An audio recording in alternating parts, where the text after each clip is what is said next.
Bueno, hoy estoy muy cansado, así que puede que me tome más tiempo pensar las cosas, pero bueno, vamos a empezar. Eh, Vamos a ver esta clase, que a mí no me gusta mucho, pero bueno, hoy me toca darla, así que ¿qué va a ser? Los otros cuatro y se había zafado de darla, no me gusta tanto. Pero bueno, es importante, pónganle. Después tenemos la práctica, obviamente, y vamos a presentar el enunciado del TP1 en el medio de los dos. Recién, hace 2 segundos literal, mandé el formulario para armar los grupos, que pedí que solamente llene uno de los integrantes, para no repetirnos, obviamente. Así que nada, eso. Arrancamos la clase. ¿Qué dice acá? Principios de diseño. ¿Qué son los principios de diseño? Son hábitos, básicamente. O sea, no tiene mucho más que eso. O sea, es como acostumbrarse a hacer las cosas más o menos bien, siguiendo lineamientos. No significa que lleve a que lo hagas bien, pero si lo seguís, más o menos va a ser un poco mejor, seguramente. No sé qué tiene que ver lo de Piratas del Caribe, pero alguien sabrá. Bien. Principio de diseño, como dijimos, una serie de reglas y recomendaciones que uno sigue en general para lograr tener un mejor código. O un mejor principio, o un mejor diseño, mejor dicho. Puede ser a nivel código, puede ser a nivel eh, diseño, que también es importante porque igual va a repercutir en el código. Obviamente son todas sugerencias, son más que nada conceptos que hay que tener en cuenta, como decir, mira, estaría bueno que no rompa estos principios. Lógicamente después nos podemos encontrar con la dura realidad de que no sé, tenemos que hacerlo rápido, tenemos que hacerlo de esta manera y no nos queda otra que romper este principio, pero bueno, en general trataríamos de tomar uno por sobre otro. Y sobre todo que cuando tenemos dos posibles ideas, nos atachemos, o sea, nos apeguemos más a la que en teoría cumpla más los principios de diseño, ¿no? Esa sería un poco la idea. Bien. Empecemos con el primer principio de diseño que vamos a ver hoy. Algunos ya los conocen igual por ahí, ya lo habrán visto en otras materias. Pero el primero es, que por ahí es más nuevo, es el decir,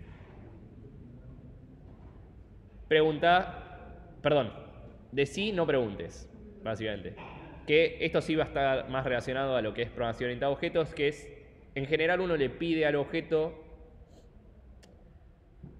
uno puede tener dos approaches, ¿no? Uno le puede preguntar las cosas a los objetos, o uno le puede decir al objeto, tipo, che, hacé tal cosa.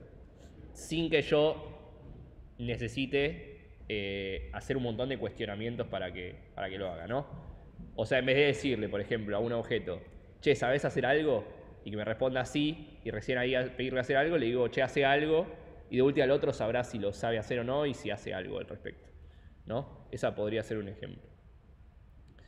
Generalmente decimos que es mejor cuando los programas son más tellers, que son tipo una serie de directivas, que cuando son askers, que es que tipo todo el tiempo estás preguntándole cosas al objeto como para saber si el objeto está capacitado para, o depende de lo que el objeto, el estado interno del objeto, lo que sea, puede hacer determinada acción, cuando en general es mejor decir, che, hacelo, y hacelo de la forma que te salga en ese momento. Incluso porque a veces el objeto por detrás es un objeto que justamente dice, yo no sé hacer las cosas, no voy a hacer nada, o puede ser un objeto que diga, yo sé hacer las cosas, hago las cosas.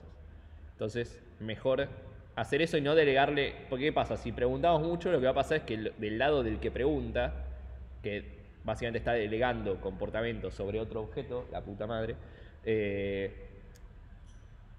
nada, vamos a estar agrandando el código de ese objeto preguntador que al fin y al cabo nos termina complejizando el código de ese lado. Entonces, mejor que lo resuelva el objeto que tiene que hacer una acción y que sepa hacer las cosas.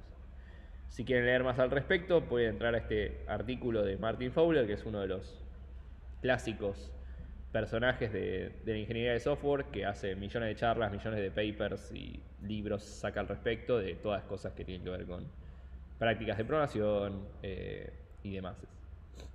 Bien. ¿Alguna duda de este concepto? Vamos a ir rápido porque no me quiero tampoco centrar demasiado en esto. Esto es una cuestión de que los tengan presentes y después obviamente en la práctica los vayan viendo. Bueno, acá tenemos un ejemplo, ¿no? Tenemos un monitor de, no sé, un auto, lo que sea, y tenemos la computadora, que sería el main, que es tipo, actualizate tipo tu panel. Y en vez de preguntarle y decirle tipo, dame tu límite, dame la temperatura, y después seteame la temperatura en base a lo que obtuvimos previamente, le digo tipo, actualizate la temperatura, tipo, mejor reemplazar esto por directamente decirle tipo, no, o sea, solamente hace algo que estar preguntando, o sea, esto es lo que está mal, ¿no? Esto de decir, dame el límite, dame la temperatura, setea ahora la temperatura, es mejor decirle tipo, actualizate vos y a mí no me preguntes. O sea, perdón, esto es lo que estaba mal, esto es lo que pasó a estar mejor, que ahora ya lo sacamos código del lado del main, que tenía que estar haciendo esas preguntas para que lo haga el objeto en cuestión, que solamente el set temperatura sabe lo que tiene que hacer y se fija el límite, se fija lo demás, ¿no?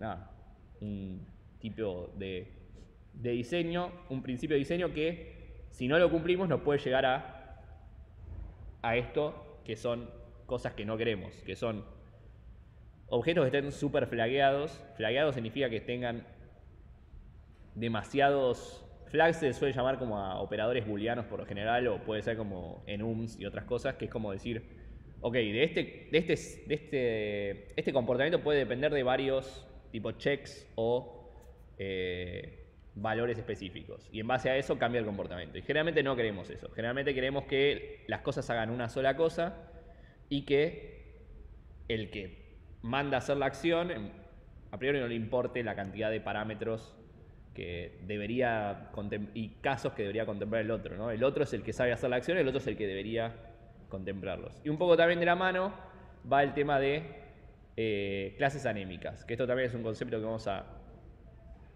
darle mucho énfasis en los TP, sobre todo, en el TP de objetos, que es el que vamos a ver hoy, que es no tengan clases anémicas. ¿Qué significa una clase anémica? Que no hace nada. O sea, que no hace nada, no aporta nada más que, yo qué sé, almacenar una variable.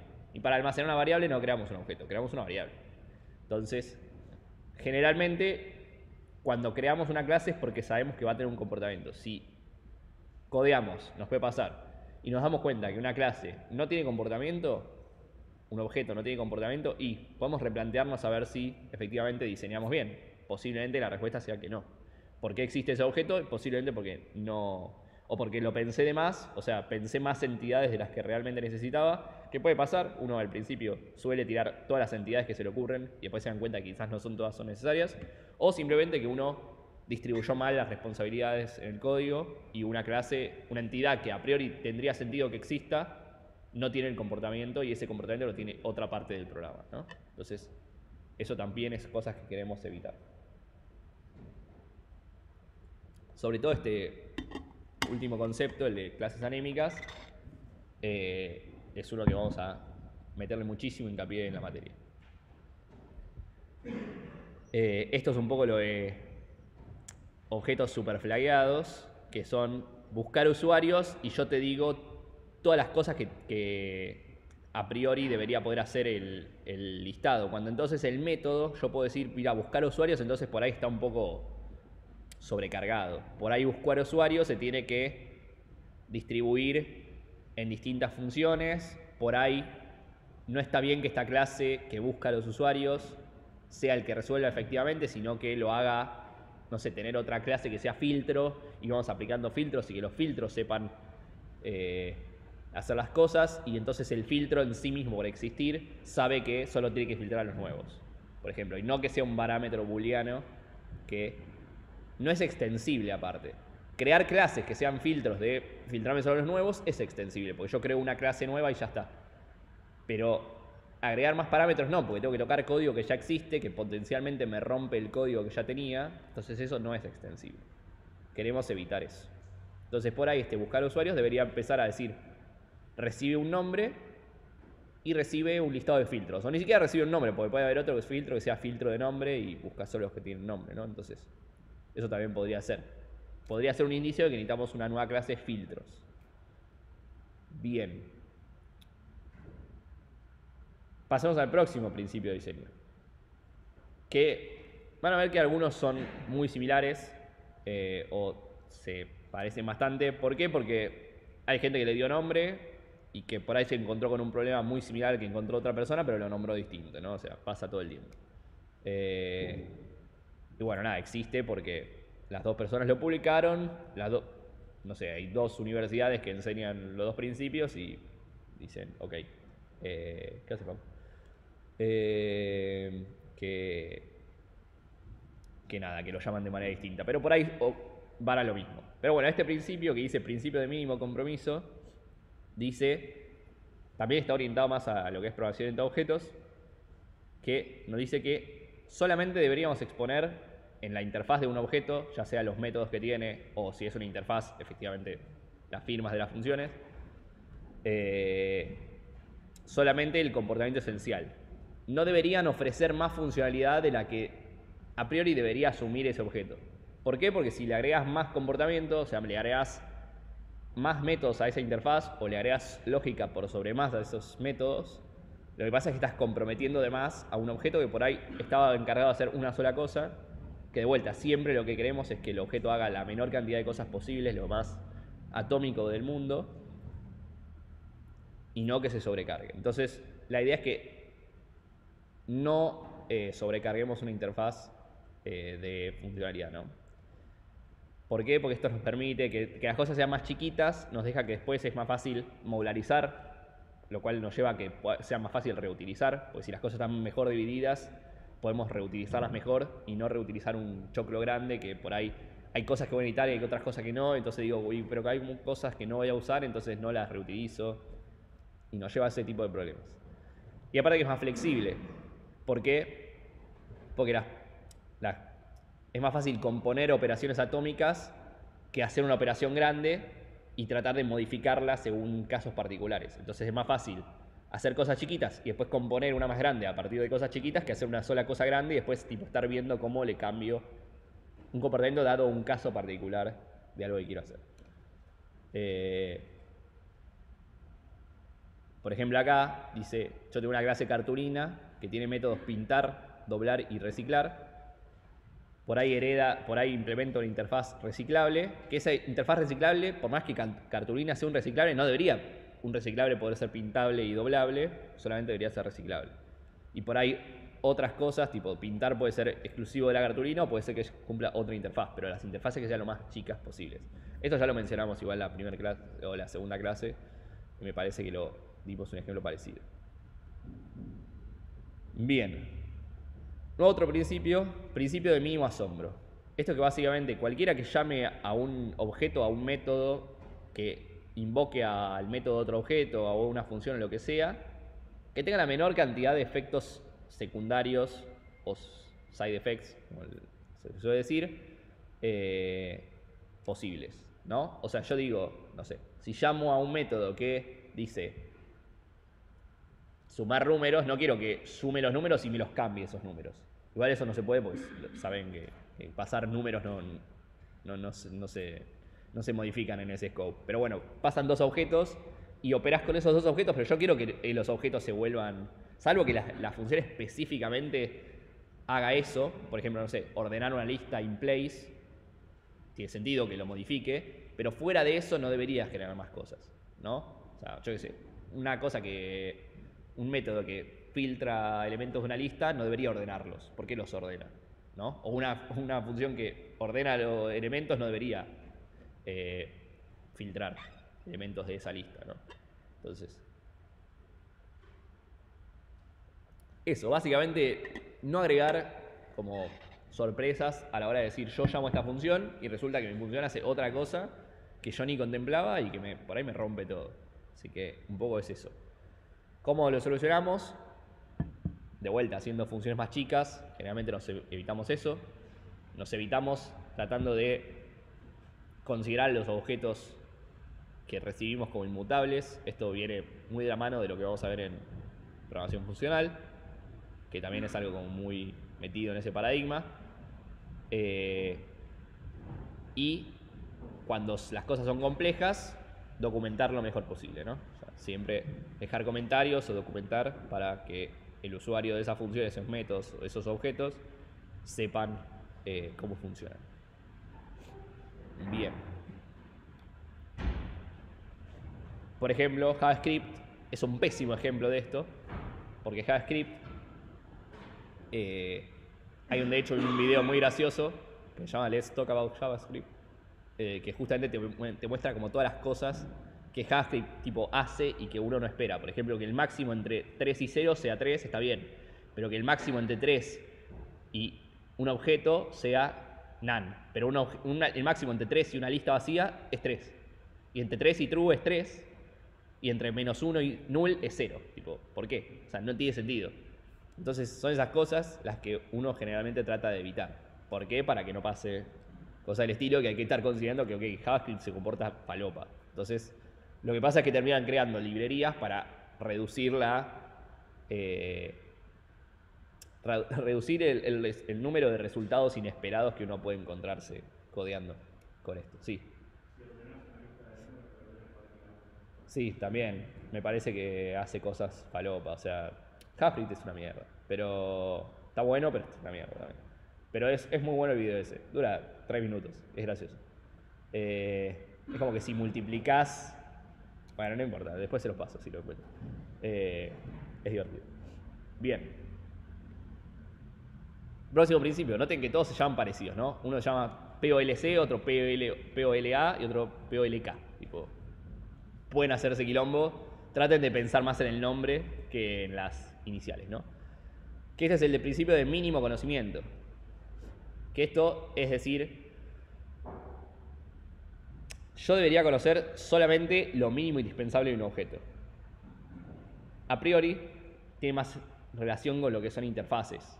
Yo por ahí interactúo con un objeto que es más grande que una sola interfaz, pero por ahí a mí solamente me importa el comportamiento de esa interfaz de ese objeto, ¿no? Por ejemplo, yo tengo, de vuelta, el caso de la cartulina. Acá estaba. Yo tengo la clase cartulina, implementa reciclable, buenísimo. Yo si implemento ahora mi clase de reciclador, que recibe reciclables, yo no quiero hacer cosas sobre la cartulina porque sé que se pinta y se dobla. No sé, porque a mí me conviene por ahí pintarla y doblarla antes de reciclarla, no veo por qué, pero bueno, no se me ocurre otro caso. Pero digo, el reciclador debería interactuar con la cartulina como si fuese solamente un reciclable, ¿no? Como si fuese otra cosa y tiene más comportamiento de la cartulina. Entonces, un poco es eso. Es decir, yo conozco lo mínimo indispensable y no me interesa, tipo, qué otras cosas ofrezca mi objeto al que recibo. Y otra cosa que también importa es que yo no debería poder, si yo por ejemplo estoy en un método que recibo tales parámetros y tengo tales otros atributos dentro de mi objeto y lo que sea, yo no debería hacer cosas con parámetros o variables extra que las que yo recibí o en la propia firma de mi función o las que yo tenga acceso dentro de mi scope. Por ejemplo, algo que está mal es esto de decir, yo soy el objeto A. Como parte de un método, recibo un objeto B. Y mi objeto B conoce un objeto C. Pero A no recibe a C. Entonces A no debería hacer ninguna invocación sobre C. Debería hacer solamente invocaciones sobre B. Si bien por ahí A termina usando cosas de C indirectamente a través de B, pero eso, tiene que ser a través de B. O sea, por N, no sé. De vuelta, el reciclador necesita reciclar cartulinas o reciclables y usa una máquina. Y la máquina a su vez utiliza, no sé, un detalle de los tipos de reciclado que existen y cómo tiene que reciclar en cada caso. Al reciclador no le importa esa información que vive en un objeto aparte, le importa interactuar con la máquina. La máquina es la que interactuará con esa guía de reciclaje que A no le tendría que importar en absoluto, ¿no? O sea, en ese caso interactúa solo con B y le dice recicla esto y B considerará si tiene que invocar a C o no y lo que sea, ¿no? Entonces, acá lo comentan como el amigo de un amigo es un extraño, ¿no? Básicamente. De vuelta, esto lo escribió Martin Fowler. Hay un poco de monopolio en la cantidad de principios que maneja este muchacho, pero Está bien, porque se dedicó a eso. De todos los libros que escribió básicamente esto. Bien. Creo que si no me equivoco este se llama Principio de Demeter. ¿Ustedes se acuerdan? No me acuerdo. Pero tenía otro nombre me parece. Si no me equivoco es Demeter. Pero bueno, lo pueden encontrar así también. Siguiente principio, que ya lo habrán visto en materias anteriores, sobre todo algoritmos 2, estructuras de datos, es Don't repeat yourself, dry, que es no te repitas. O sea, básicamente si tenés código repetido, hay algo que está mal.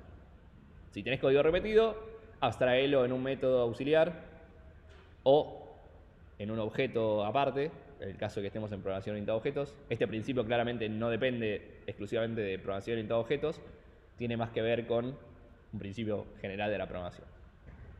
Entonces, al tener código abstraído en una función, en un método y no repetirlo en varios lugares, nos permite más fácil, si lo tengo que actualizar, lo actualizo en un solo lugar, no en todos los lugares donde existe ese código. Si lo puedo reutilizar cuantas veces quiera y es más fácil documentarlo porque está en un solo lugar y ya tengo el comportamiento ahí esperado. Bueno, acá está el meme de algoritmos 2 que debería decir estructuras de datos. Bien, por ejemplo acá esta clase cuaderno se fija siempre antes de hacer cualquier operación el número de hoja y si no lanza una excepción, ¿no? Cuando esto lo usa en los dos lados, conviene por ahí tener un método privado que sea validar hoja válida, un poco redundante, pero es validar hoja y que la llame de los otros dos métodos. De esa forma, tipo acá solamente valido la hoja y no me importa si eso cambia la validación o lo que sea, este sigue funcionando igual. Bien, más escalable. Próximo método. Yagni, que significa you ain't gonna need it. No lo vas a evitar. Que básicamente me dice, no hagas cosas por hacerlas, solamente porque suena como que la vas a necesitar en algún momento o porque te copa hacerla en este momento. No hagas cosas que después en el momento no sabes si las vas a necesitar efectivamente. Esto básicamente no trabajar al pedo. O sea, no hagamos cosas por demás o no optimicemos de más algo si no sabemos si efectivamente vamos a necesitar optimizarlo porque no se anda lento o porque simplemente al final no necesito esto, así que por ahí me gasté tiempo en buscar la mejor manera de hacerlo o en hacer cosas que yo dije, ah, bueno, pero después va a quedar recheto como quede, y puede ser, pero por ahí en un momento no necesitas. Y en general la idea de eso es, si no necesitas en ese preciso momento, no lo hagas. ¿Sí? O sea, crecer a medida que vas necesitando cosas nuevas. No al revés, no anticiparse a lo que puedo llegar a necesitar y programar por demás. Esto es más que nada para ahorrarse trabajo, ¿no? Y para ir más rápido. Y de vuelta no es algo exclusivo de la programación de objetos, ni mucho menos. Por ejemplo, acá tenemos los casos de hago un feature que no importaba, o sea, no era necesario, pero lo implementé porque, no sé, estoy haciendo un e-commerce y digo, no, ¿sabes qué? Le voy a meter inteligencia artificial porque va a venir re bien. Tipo, por ahí el pedo, tipo, hice como toda una prueba de concepto de agregar inteligencia artificial, de luchar contra las librerías y todo, y al final la verdad nadie va a usar esto, así que al pedo. Ese es el primer caso. Después el caso donde hago un feature que está bien, pero lo hago mal, que involucra costo, porque me incluye arreglarlo. Y después el costo de carry y de delay, que son como exclusivos de todos, o sea, son propios de todos, que es que lo voy a tener que... va a requerir un tiempo llevarlo a cabo y va a requerir un tiempo mantenerlo en el futuro. Y después el hecho de tener un feature correcto hecho bien. O sea, básicamente es eso. No, deberíamos ir por esta cajita, ¿no? Esto sería de vuelta. Y de vuelta, ¿quién lo hizo? Martin Fowler, sí señor. Así que si van a la página de Martin Fowler, escribió todas cosas el chabón y tienen todo ahí como en un blog. Así que nada, pueden ir a chusmear las buenas prácticas de programación en la página de Martin Fowler. Vamos con el siguiente, que es Kiss.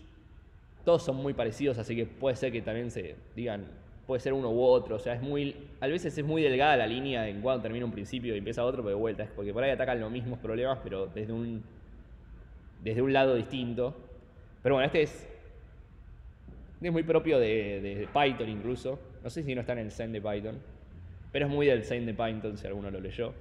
Que si pones Python Zen, te lo imprime. Que es básicamente hacer las cosas simple, imbécil. Estúpido, pero bueno, me gusta más imbécil. Que básicamente no complejices las cosas, hacerlas de la manera más sencilla posible. ¿Por qué? Porque eso después lo tiene que leer alguien, porque eso después lo tenés que mantener. Y las cosas que son complicadas son más difíciles de mantener, son más difíciles de entender, son más difíciles de asfixiar y crecer a futuro. A veces hacer las cosas fácil, debería ser sencillo. Entonces, por más que nos parezca súper pro hacer algo más complejo, o hacer algo en la menor cantidad de líneas de código posible, que eso también es algo muy propio de los programadores, no siempre es la mejor opción. O sea, si las cosas se resuelven fácil en 5 líneas, mejor que hacerlo en 2, ¿no? Que por ahí en 2 te queda un choclazo difícil de entender y todo. O sea, mejor hacerlo en la menor cantidad de líneas posibles. Si es más fácil usar un if que usar un operador ternario o lo que sea, usen un if y todas esas cosas, ¿no? O sea, sepan en qué momento cortar con la complejidad del problema. El problema es hasta acá de difícil, mantengamos hasta acá de dificultad, de difícil la solución. O sea, no, si el problema es menos difícil que la resolución, entonces algo estamos haciendo mal. Debería ser equivalente la solución que estamos tomando para un problema que es igual de difícil, en teoría. Bien. Eso también, de vuelta, totalmente propio de la programación en general, no solamente de la programación entre objetos. ¿Qué más nos evita? Spaghetti code, funciones que se llaman entre sí y que después es imposible hacer un seguimiento. Por ejemplo, eso también, la sobremodularización de métodos también está mal. O sea, por ejemplo, chequear si un número es mayor a 0 no necesita un método que sea mayor a 0. O sea, es un operador, ya existe. O sea, al pedo crear una función que diga mayor a 0. ¿Por qué? Porque después tengo que buscar dónde existe, tengo que agregar un import si lo tengo en otra librería, en otro archivo. No, o sea, no queremos eso. Queremos que sea lo más claro posible. No queremos funciones enormes tampoco. O sea, tampoco queremos eso. O sea, no queremos abusar por no querer llevar cosas a funciones, por decir esto no hace falta, después tener funciones kilométricas. Hablo de 50 líneas de código o más. No, ya 10 líneas de código por ahí amerita pasarlo a otra función. Bien. Y bueno, hay un montón más de cuestiones por las cuales se puede mantener sencillo el desarrollo y no complejizar lo demás. No, eso es totalmente arbitrario. Yo dije 10 porque digo, generalmente pienso en los métodos que implemento, que veo en el día a día y no suelen ser más de 10 líneas. Por lo general es algo que sea muy complejo. Sí, obviamente depende del contexto. O sea, yo sé, si estás recorriendo una matriz tridimensional y tenés que hacer mínimo 3 fors, así que ahí ya vas a tener 3 líneas de abrir los fors y 3 líneas de cierre, o sea, mínimamente. Así que obviamente ahí ya excede un poco. Bien. De vuelta a esto esto sería el caso de algo que está mal por ahí. Tenemos obtener suma de un número de un arreglo de vectores, agregar los números a un arreglo de vectores, y por ahí no tiene sentido. O sea, es más fácil decir hago el promedio, porque estas son todas funciones privadas, si se fijan. Esta que es public, es la única que es pública justamente, es la que van a usar los usuarios. Estas son totalmente de relleno, o sea, son para, en teoría, simplificar lo que hace promedio, pero termina por ahí complejizando, porque digo, tengo 3 llamadas a funciones, tengo que ver lo que hacen esas funciones. Un poco overkill. Más fácil hacer esto, que encima ya viene propio en el lenguaje. Bien, otro principio. Bien. Dependencias explícitas. Parecido a lo que dije antes de todo lo que vamos a usar en una función, hay que explicitarlo. O sea, no podemos usar cosas que no hayamos explicitado que vamos a usar. Entonces, todo lo que vayamos a usar en una función tiene que estar explícito en el contexto. O sea, no puede salir de cualquier lado. por ejemplo, eso, si yo tengo una clase, yo llamo un objeto B desde mi objeto A, yo no quiero llamar a algo del objeto C que tiene mi objeto B, no, yo quiero interactuar solamente con el objeto B. O si tengo que interactuar con el objeto C, explicito la dependencia. Pero no deberíamos ni siquiera, porque romperíamos el otro principio. Nada, esto es básicamente no librar nada al azar, todo lo que se pueda dejar en claro, dejémoslo en claro.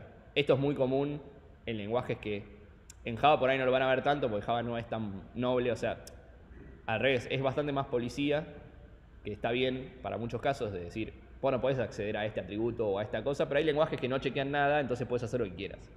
Entonces muchos de estos principios por ahí se ven mucho más fuerte o mucho más fácil de romperlos en otros lenguajes que en Java o en otros lenguajes más compilados o de tipado fuerte.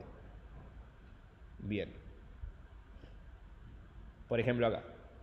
Reloj dice obtener hora actual y usa date, por ejemplo.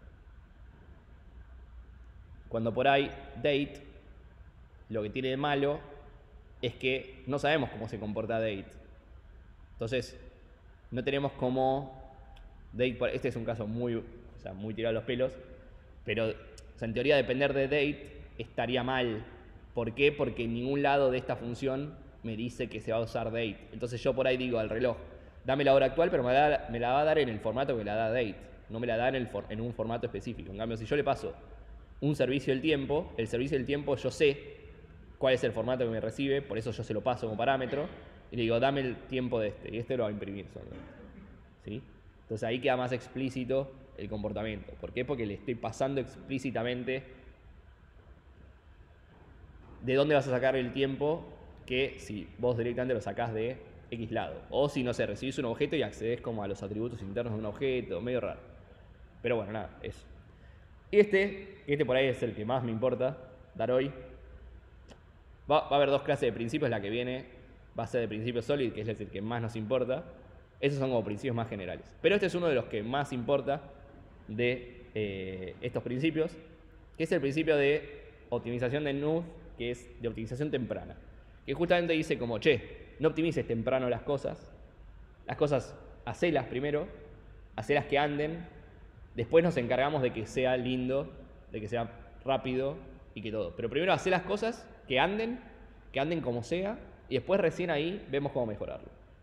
¿Por qué? Porque dice, las cosas, tratar de hacerlas bien a la primera suele llevar muchísimo más tiempo que hacerlas y después corregirlas. ¿Sí?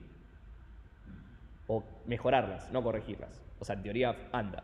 Corregirlas sería si estuviese mal, pero mejorarlas. Hagámoslas de manera que sea funcional, que cumpla lo que tiene que hacer, de manera correcta, y después nos ocupamos de, con el tiempo, mejorarlo. ¿Por qué? Porque NUD nos dice que la optimización prematura es la raíz de todos o la mayoría de los males de la programación. Entonces, es eso. Es como decir, yo por querer anticiparme a decir esto va a romper más adelante o no contempla este otro caso, o si recibo, yo que sé, una lista kilométrica va a empezar a andar lento, puede ser. Pero de acá que recibas una lista kilométrica, primero se tiene que empezar a usar. Entonces recién ahí empezamos a optimizar. No vayamos por hacer las cosas de la manera más eficiente posible al comienzo, sobre todo. Esto lo van a ver mucho. Por ahí con un proyecto personal de ustedes lo pueden hacer. Pero es muy normal en el trabajo decir, yo no tengo todo el tiempo del mundo de hacerlo bien. Lo que hago es, empiezo a hacer algo. Me doy cuenta que lo estoy haciendo medio choto, pero digo, si no meto esto, bloqueo a otra persona. Entonces lo meto de la manera más chota posible. O no chota atrás de... O sea, generalmente no van a agregar código malo. Pero digo, agreguen de una manera que por ahí no es la más eficiente. Y después se agregan una tarea en la herramienta que utilicen para hacer seguimiento de sus tareas o en un comentario que diga esto está choto, corregir cuando se pueda. Eso es muy común, los famosos to-dos en el código, que es tipo to-do, algo para mi yo del futuro o para mis compañeros o lo que sea. Entonces, es muy común en la industria no tener tiempo para hacer las cosas por ahí de la mejor manera posible al comienzo, sino que se hacen las cosas y después con el tiempo se va progresando. Y algo que está muy apegado con esto es, generalmente cuando uno desarrolla cualquier feature, uno ya lo desarrolla con los tests.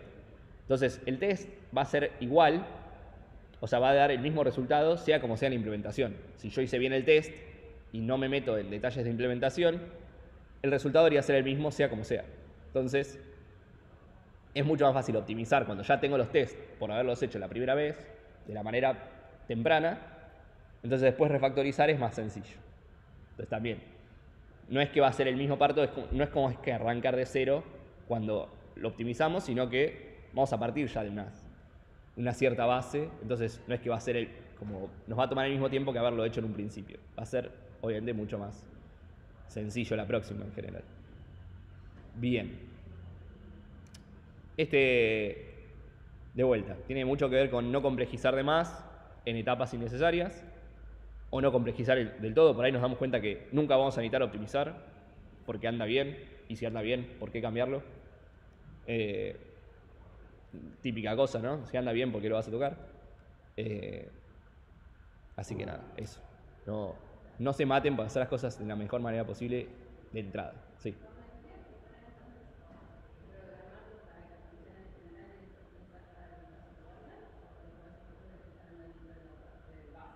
No, porque son dos cosas distintas. O sea, optimización no es reparar.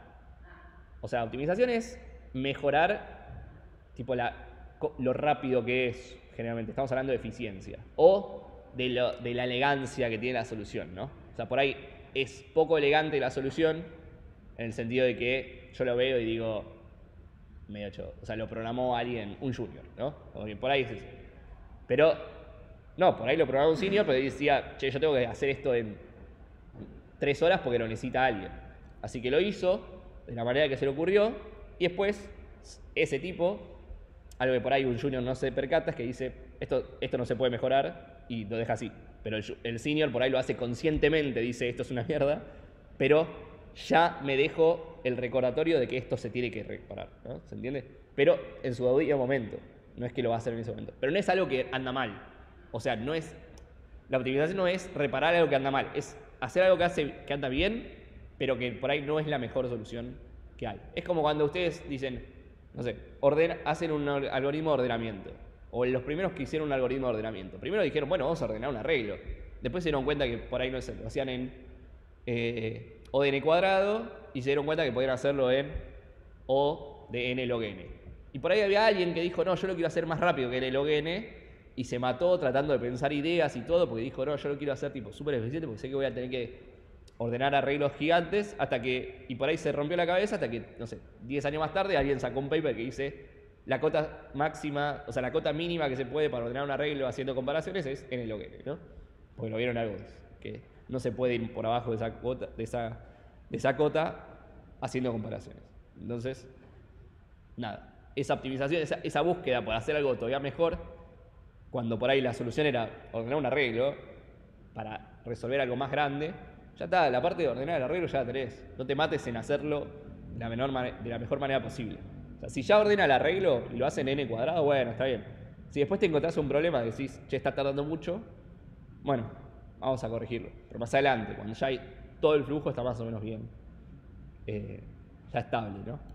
Pero bien, eso es como la parte más... Por ahí el principio que más rescatamos de esta parte. Este es Snoop, es un chabón bastante capo en el mundo de la industria. Nada. Tiene un montón de cosas por las cuales es reconocido. De hecho, siempre le llamamos así. Yo nunca encontré que realmente este tipo haya dicho esta frase. Pero bueno, son esas cosas que están en el inconsciente colectivo. Así que nada, se lo atribuimos a Nud porque es un tipazo. Bien.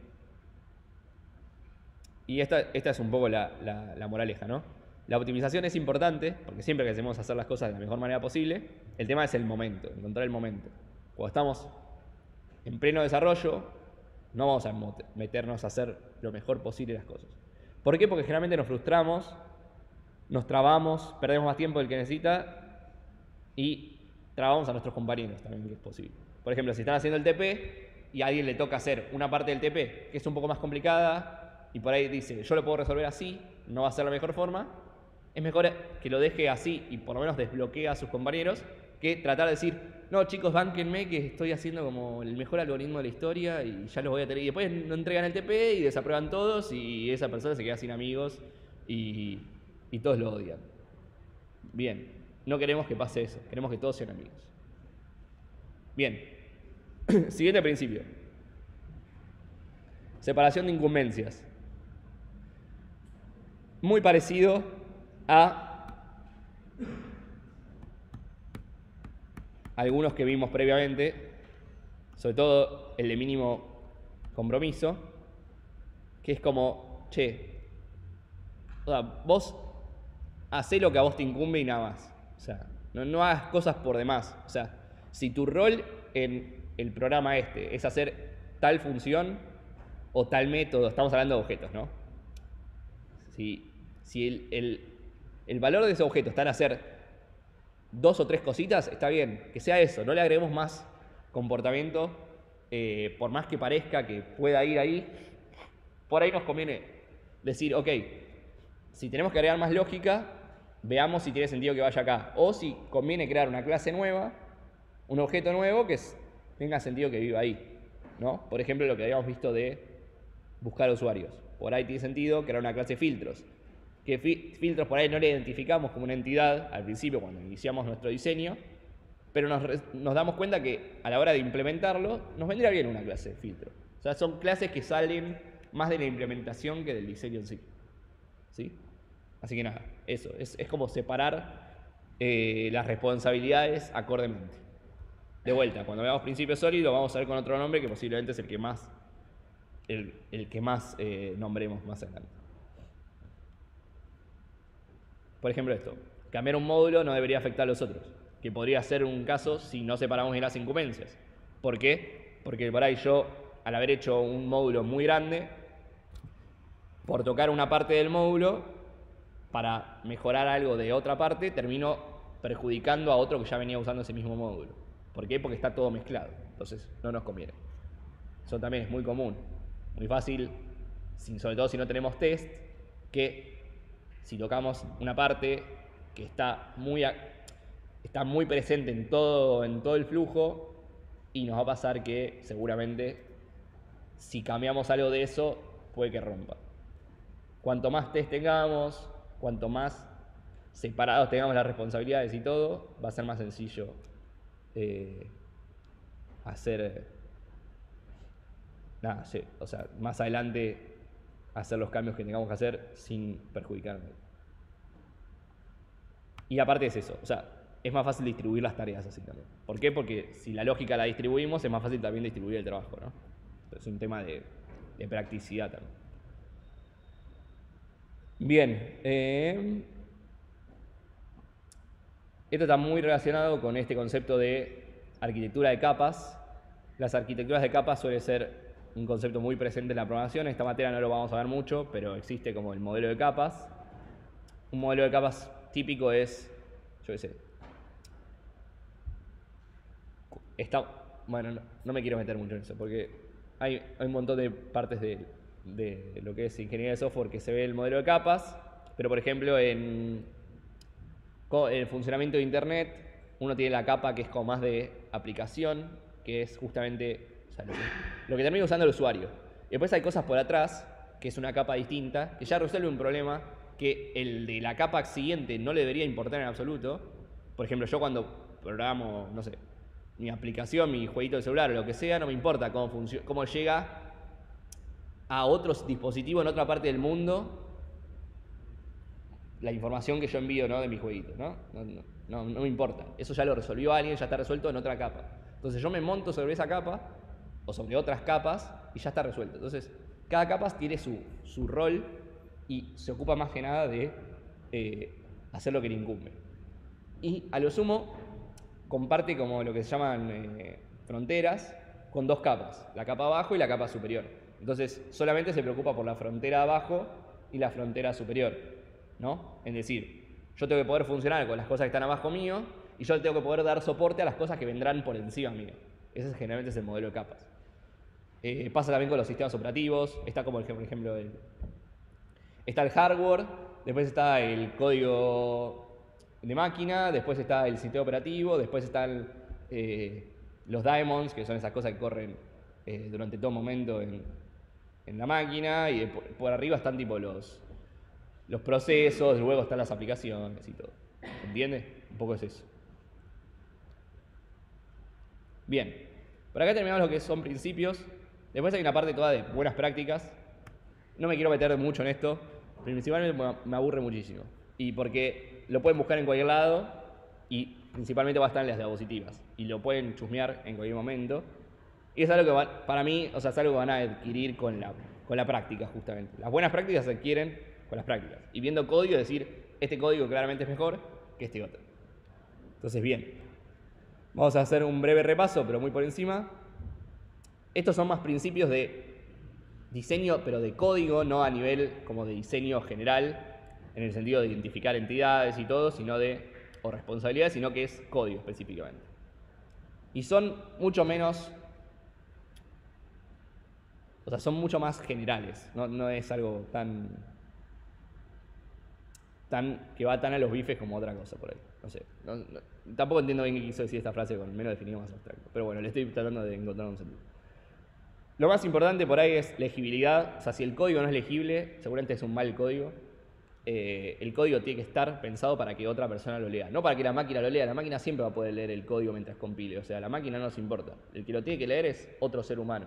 O vos mismo en 3 meses, cuando retomes esa parte del código, ¿no? Y si es ilegible o es imposible de seguir o algo, todos la van a pasar mal, los que tengan que tocar sobre eso. Así que la legibilidad es súper importante. Así que es importante, es una buena práctica que el código, cada tanto verlo y decir, este código es más o menos fácil de seguir. Que uno se da cuenta cuando contribuye sobre cualquier proyecto, dice, este proyecto es un parto, y hay otros que son súper smooth para utilizar. Después estandarizar las cosas. Súper clave, o sea, no importa el estándar que usen, suele haber estándares que son propios de lenguajes, de frameworks, de todo, o que incluso son estándares generales, como por ejemplo, no sé, nombrar las constantes con mayúsculas, suele ser algo que es prácticamente across todos los lenguajes, todos los frameworks y todo. Pero después hay estándares que cada uno pone con su grupo de trabajo o trabajando en un determinado lenguaje, que a veces el lenguaje mismo te lo fuerza. Por ejemplo, en Go, creo que en Go, si nombras las cosas en minúsculas, puede ser que no se exporten, y las cosas que son mayúsculas se exporten, ¿no? Algo así. Bueno, eso es un estándar que dijeron, vamos a enforzarlo directamente, pero queremos que sea así. O sea, queremos que no solamente sea una convención, sino que esa convención la forcemos mediante que el lenguaje mismo te putee si no lo haces. ¿Se entiende? Pero así puede haber cosas que no sean forzadas por el lenguaje, pero que sea casi un arreglo, un consenso general de que se tienen que hacer así. Por ejemplo, depende del lenguaje que estemos. En C, por ejemplo, es muy común usar snake case para todo lo que son... Para todo se usa snake case. Snake case es tipo, mi nombre de variable es mi-variable, o mi-función, o incluso los archivos se llaman mi-archivo.c. Se usa guiones bajos para todo. Si usamos guiones, primero que no me acuerdo si C te permite usar guiones para variables y eso, pero poner que si hacemos guiones y se permitiese, igualmente estaríamos rompiendo con el estándar. El estándar es usar guiones bajos. Y lo mismo pasa en Java. En Java las clases se nombran con Pascal Case, que es todas las palabras comienzan con mayúscula. Los nombres de métodos son Camel Case, que son todas las palabras arrancan con mayúscula menos la primera. Y así. Pero bueno, convenciones puede haber de todo tipo. Y estándares también. El estándar de decir, ok, estandarizo los tests. No sé, que todos los tests tengan que cumplir tal formato. Que digan que, por ejemplo, el nombre del test arranque de una cierta manera, que tenga cierto wording. Todo, bueno, no importa. Seguir estándares. Ya sea impuestos por el mismo grupo de trabajo o impuestos por el general de la comunidad. Bien. Y esto va de la mano con que nadie es el Messi de la programación. Yo estoy cerca, pero no. Nadie es el Mesías, o sea, nadie tiene la verdad. O sea, es una cuestión de que se tienen que poner de acuerdo las personas que van a trabajar sobre algo. De hecho, a mí me pasa, yo tengo mi equipo más reducido, que son los que metemos código en las mías partes, y obviamente hay discrepancias. Y alguien piensa, a mí me gusta hacer los test así, o me gusta escribir la función así, y yo le digo, Leo, la concha de tu madre, es horrible eso. Y después cae otro y dice, a mí parte de lo que dice Leo me gusta, pero parte de lo que dice Nacho también. Ese es un tibio, pero está bien, o sea, están los que son más opinionados que otros. Y nada, o sea, nadie va a tener la razón. O sea, tanto Leo como yo, pobre Leo, si vi este video, mando un saludo, tanto Leo como yo va a tener su razón de poder hacer las cosas, y la cosa es que haya un consenso, ¿no? Si, no sé, somos 4 o 5 en el equipo y 3 dicen que conviene ir de una forma que la otra, bueno, vayamos con la otra. ¿Por qué? Porque hay un consenso. Después, si el grupo se desarma y terminas habiendo otro grupo de trabajo que prefiere otra convención, no lo va a cambiar. ¿Por qué? Porque ya está todo el código siguiendo el estándar que ya estaba. Entonces es un estándar que viene del legado, básicamente. O sea, que es un estándar que ni siquiera pueden decidir ellos. Es como que tampoco podemos decidir sobre cosas del lenguaje. Muchas veces cuando a alguien le gusta hacer una cosa más que la otra, el debate suele ser, cuando no nos ponemos de acuerdo, es ¿y cuál es el estándar en general en el lenguaje? Y se busca en Stack Overflow, o se busca en blogs, o se busca la documentación del lenguaje, que muchas veces lo tiene, y se dice, ok, la forma correcta de hacer las cosas es con esto, no de esta otra forma. Entonces, nada, no todos los lenguajes pasan, lamentablemente. Hay lenguajes que son, por ejemplo, Go, es imposible hacer las cosas distintas porque Go solamente te deja hacer las cosas de una sola manera. Entonces es más fácil que no haya conflictos. ¿Por qué? Porque no hay tantas formas de hacer las cosas. En Java, en JavaScript, en Python, en un montón de lenguajes, puedes hacer las cosas de 1000 maneras distintas, lo cual lleva a que haya discusiones, inevitablemente. Pero bueno, nadie tiene razón. A veces sí, pero generalmente cuando se tienen fundamentos, no va a haber alguien que tenga razón, simplemente es un tema de gustos. Pero hay que ponerse de acuerdo. Nada, eso. Y generalmente cuando uno decide algo, regla para la vida, documentelo. O sea, se tomó esta decisión porque el equipo decidió que era lo mejor. Y listo, ya queda así, queda como una biblia de, no sé, un proyecto, lo que sea. Cualquiera que contribuya a este proyecto, que siga estos lineamientos. Listo, ya está. O sea, se especificó, esta es la forma de trabajar. Todo aquel que quiera contribuir acá, tiene que hacerlo de esta manera. Pasa mucho con las librerías open source. Uno no puede agarrar una librería open source y dice, yo voy a contribuir. Perfecto, te van a recibir con los brazos abiertos, porque a la gente le encanta que contribuyan a las librerías open source.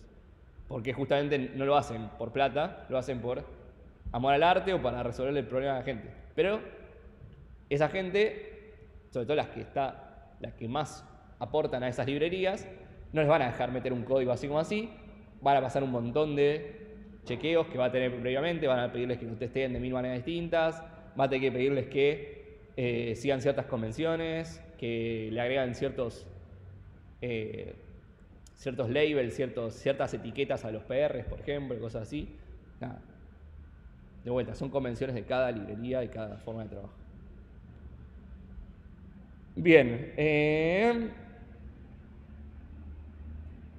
Nombres. No me voy a meter mucho con los nombres porque para mí no aporta mucho. Esto lo consideran ustedes como llamar las cosas, pero me gusta la frase esta del muchacho este, que de vuelta, no sé si la dijo este muchacho, pero alguien la dijo, que es tipo que las dos cosas más difíciles en la ciencia de la computación son invalidar caché y nombrar cosas. Que es verdad, es muy difícil nombrar las cosas.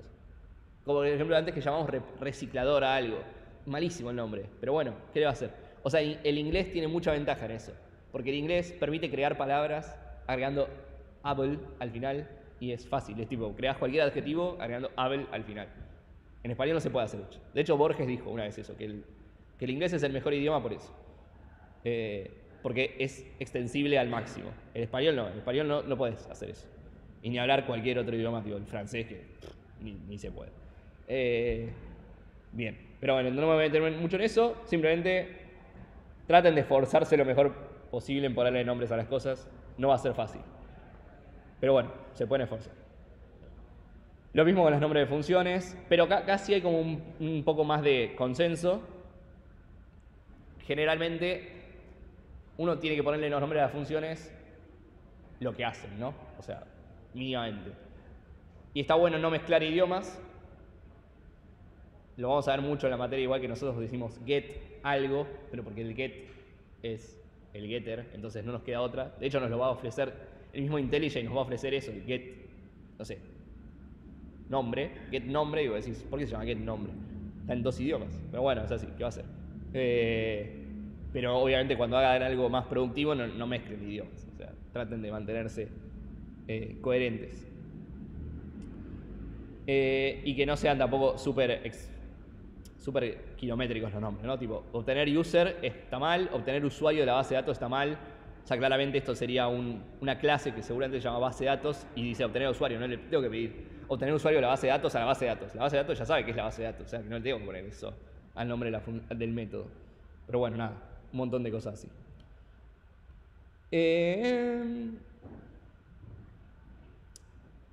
No me importa demasiado. El tema de la recursividad, usarlo con cuidado. No siempre nos aporta legibilidad la recursividad. A veces sí, a veces no. Depende mucho del problema.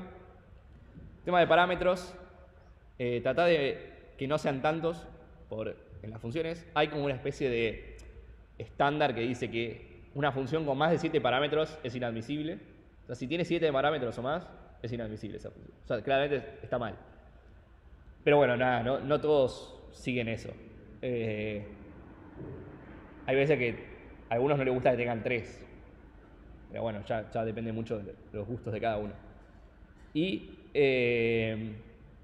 importante de los parámetros es, primero, estaría bueno que lo primero que hagamos cuando recibimos parámetros es validar que sean válidos cuando amerite una validación y no alterarlos. O sea, si podemos no alterarlos, salvo que explícitamente lo indique lo que tenemos que hacer, por ejemplo, ordenar in place, obviamente va a implicar editar el parámetro, o sea, porque justamente yo estoy recibiendo un arreglo que me pide ordenarlo in place, lo tengo que ordenar, lo tengo que modificar. Pero si no voy a hacer eso, tratemos de no alterar los parámetros. De vuelta, para cumplir el viejo principio que decíamos antes de mínimo asombro. No nos asombremos que no haya side effects o haya los menores posibles. Entonces, no alteremos los parámetros en general. Comentarios. Acá cada uno tendrá su opinión. Está bueno dejar comentarios, tampoco está bueno comentar todo. El código debería ser autocomentado. O sea, si está bien el código, debería ser documentado solamente por el código. O sea, el código mismo es documentación. O en sí mismo está comentado por cómo está hecho. Así que nada, no deberíamos sobrecargar de comentarios, pero siempre que vean que amerita hacer un comentario, hagan un comentario. Y bueno, después está toda la parte de malas prácticas y bad smells. Bad smells es justamente como decir, acá hay tufillo, tipo hay algo que no está bien, lo siento, está en el ambiente, hay algo que está mal. Y nada, tratemos de evitarlos. Suelen ser tipo, no todos los bad smells son necesariamente malos, pero a veces nos damos cuenta que vienen asociados a malas prácticas. Y acá no me voy a meter mucho en esto porque quiero tener un tiempo para leer el enunciado del TP. Pero me voy a meter con estos dos de programación orientada a objetos que sí vamos a esperar que cumplan a rajatabla en el TP, que es una mala práctica romper el anonimato de los objetos. Ya lo mencionamos lo que es no preguntarle al objeto qué clase es o qué tipo de objeto es. Eso no se hace. No se pregunta al objeto de qué objeto se trata. Porque en teoría, si todo es cohesivo, si está bien modelado, debería fluir el programa sin tener que saber a quién le estoy mandando mensajes. O sea, yo le mando mensajes a alguien que sé que va a hacer algo, que en teoría cumple cierto comportamiento, sobre todo en situaciones donde hacemos cosas polimórficas, ¿no? No sé, dependemos de clases abstractas, que es generalmente lo que vamos a hacer, querer depender de más de interfaces y clases abstractas que de clases concretas. Entonces, como dependemos de clases abstractas o de interfaces, no podemos saber efectivamente quién es el que está recibiendo nuestro mensaje. Estamos mandándoselo a un reciclable, a un pintable, a un ordenador, a lo que sea. Entonces, no sabemos bien de quién está atrás de la mascarita de reciclable o ordenador. Pero bajo ningún concepto debería hacer estas cosas que figuran acá, que es preguntar, por ejemplo, a un objeto, preguntarle si es instancia de una clase. Esto si lo vemos en el código, los vamos a desaprobar. Y lo mismo si al objeto le preguntan, dame tu clase. Y después le preguntan, peor, porque es preguntarle el nombre a la clase después. O sea, el gerente viene getClass.getName. Es horrible, porque están comparando con un string, o sea, peor. Pero bueno, el de arriba tampoco es mucho mejor. O cualquier otra forma más falopa de acceder a la clase en cuestión a la que pertenece ese objeto, que estoy tratando de desenmascarar. Yo en teoría, si hice bien las cosas, yo recibo objetos que se comportan de cierta manera, no me importa para nada qué objeto está por detrás, ni qué hace, ni cómo lo hace. O sea, solamente quiero que haga tal cosa acorde a lo que yo modelé, ¿no? O sea, eso. No debería importarme la clase concreta que está detrás. Yo si tengo una clase reciclable, yo sé que le puedo pedir que se recicle. ¿Cómo se recicla? No importa. Y no es que, y si yo tengo que preguntarle, tipo, che, si sos vidrio, o sea, si sos, no sé, objeto de vidrio, entonces reciclate de tal forma. Y si sos objeto de papel, reciclate de tal otra. No, eso está mal. O sea, si hicieron eso es porque algo está mal. Podrían haber hecho otra cosa. Que es posiblemente, no sé, saber tener como asociados, no sé, el reciclador de vidrio, el reciclador de papel o lo que sea, ¿no? Entonces, no va por ahí. No se resuelven las cosas preguntándole a las clases cómo se llaman. Y un hack que obviamente tienen todos los programadores, que es decir, mirá cómo lo cago al pelotudo Nacho que me dice que no lo puedo usar. Lo que voy a hacer es hacer un atributo tipo que sea, que básicamente sea el mismo nombre de la clase, ¿no? Tipo, le pongo un tipo, y como es un atributo, le puedo poner un getter y le pregunto, y ya no hago estas dos cosas. Y yo digo, como lo que había Nacho, te clavo 80 getters, y es tipo, no, eso también está mal. Es un poquito mejor, apenitas mejor, solamente porque no estás usando estos operadores que son medio oscuros de Java, pero no significa que sea mejor. Entonces, tanto esto como esto van a tener sus repercusiones en las correcciones de los TPs. Así que traten de evitar. Sí, en InstantSoft es propio de Java. Y por ahí algún otro lenguaje que tenga, tipo, no sé, C++ por ahí, pero otros generalmente no lo tienen. Go tiene algo del estilo que es como preguntar, como que vos podés castear y si se castea mal tiene un error o algo del estilo, ¿no? Algo así tiene Go. Yo digo Go porque sé que algunos cursaron en Go, pero puede ser cualquier otro lenguaje. Cada uno tiene sus particularidades. En Java es InstantSoft y getClass. Bien, y el acceso a atributos de la clase, que ya lo mencionamos. O sea, los atributos no le deberían importar a otros objetos. Los atributos son generalmente privados y los casos donde no son privados son protected, que es solamente para que funcionen en la herencia. Después no veo ningún otro caso por el cual los atributos tendrían que ser públicos y por tanto no deberían poder acceder. O sea, si no son públicos no deberían poder ser accesibles por otros objetos. Si algún atributo quedó público, puede ser o porque pifiaron, que ahí no los vamos a retar, o puede ser porque efectivamente lo llaman, que ahí sí lo vamos a retar. Y posiblemente si lo pusieran como público también, porque igualmente tendría que estar más atentos. Pero bueno, nada, no deberían acceder bajo ningún concepto a los atributos de una clase. Al estado interno no deberían acceder. Siempre interactuamos con objetos a través de pasaje de mensajes, que es invocando métodos. En Java, por ejemplo. Bien. Y esto era porque, nada, si alguien está estaba intentando entrar a tus atributos, lo llevas al lugar más recóndito de tu clase y lo haces pelota. Nada, eso. No sé si igual algunos conocen esto, por ahí ya es muy viejo, ¿no? Pero tampoco es tan viejo, o sea, no soy mucho más grande que ustedes. Pero bueno. Después que tenemos números mágicos, ya saben lo que son, por ahí algoritmos 2, evítenlos. Pueden crear constantes. En Java es un poco más difícil generar constantes porque tienen que hacer una clase, lamentablemente, para tener constantes. Pero bueno, se crean una clase constantes que la hacen estática, como para que sea accesible y no la tengan que instanciar. Ahí sí está permitido crear atributos públicos porque es una clase estática y solamente tiene constantes, no tiene comportamiento. Se permite para esos casos particulares. Números mágicos no. Comentarios, tratar de que se apeguen a lo que dijimos antes. No dejar comentarios viejos, no dejar información errónea en los comentarios. No ser redundante en la documentación y los comentarios. Por ejemplo, acá decir los parámetros que recibe, sí, ya sé, lo veo acá, o sea, no me hace falta. Y el return type, si veo que es void, o lo que sea, tipo, no hace falta que digan void. O sea, lo sumo agreguen más documentación que eso. O sea, es un poco innecesario. Código comentado, no lo dejen, traten de evitarlo, o sea, bórrenlo. Los IDEs generalmente les dicen, tipo, che, tienen código muerto, generalmente les dicen así, dead code, y lo eliminan. Argumentos de las funciones, un poco lo que dijimos antes. Si tiene más de 3, ya es un poco cuestionable. Si tiene más de 7, ya algunos lo consideran herejía. Flags, evitar, o sea, si tenemos muchos parámetros booleanos, como en el caso ese que decía buscar usuarios, es un indicio de que las cosas estamos haciendo mal, es un bad smell fuerte. De vuelta, no todos los bad smells necesariamente son malos, a veces tiene sentido, es como un indicio para decir, che, ¿por qué tenemos tantos parámetros booleanos? Borrémoslos, o hagámoslo de otra manera. Funciones muertas, de vuelta, que es código que no se llama, generalmente Java se los marca directamente, pero el IntelliJ o Eclipse se los marcan con un color distinto si es un método que no tiene invocaciones.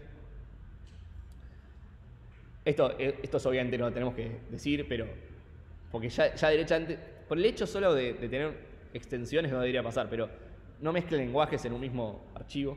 O sea, no sé por qué esto está, o sea, debería ser algo, conocimiento básico. Es como decir, che, no maten a la gente. Sí, está bien. Make sense. Bien. Este no me voy a meter mucho, pero sigue un poco el principio de menor sorpresa, que es tipo, hagan lo obvio y no hagan cosas por fuera de lo que es obvio que hace la función. Si hace cosas extra, evalúenlo o documentenlo en el peor de los casos.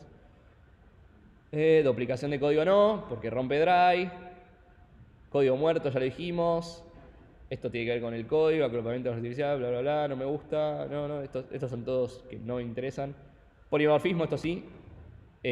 Polimorfismo siempre es mejor que los ifs y los else y los switches. Usen polimorfismo. No hagan ifs. Traten de evitar los ifs en su código de Java. No queremos los ifs. Salvo que sea una cosa muy lógica, tipo, bueno, tengo que chequear que sea mayor a 0, eso sí. Pero no chequear en el sentido de, si no sé, si el nombre de tal parámetro es tal cosa, llamo a tal objeto. Si el nombre es tal otra cosa, llamo a tal objeto. No. Polimorfismo, loco. Nada más. Seguir convenciones estándar, de vuelta, no innovar. Y si innova, de última, pónganse de acuerdo con sus compañeros previamente. Es un bad smell ser muy preciso, como decíamos, no usar clases concretas. Por ejemplo, si usamos ArrayList, ¿por qué? O sea, tratemos de usar list cuando se puede, solamente seamos precisos cuando efectivamente vemos que tiene que ser ArrayList y no puede ser otra cosa. Pero si no, usemos la clase abstracta, o sea, no vayamos a clases concretas. Tratemos de evitarlo. Esto es una boludez, el condicional, pasarlo a una clase, a un método, digo, y no tener tipo ahí, cada vez que usas este condicional, mejor ponerlo en clase. Y bueno, las funciones tienen que hacer una sola cosa, que es parecido a lo que dijimos antes del de separation of concerns. Y de vuelta lo van a ver más adelante en la próxima clase con Fede, cuando veamos principios sólidos. Bien. Acá termina la clase. Voy a pausar la grabación un segundo para grabar el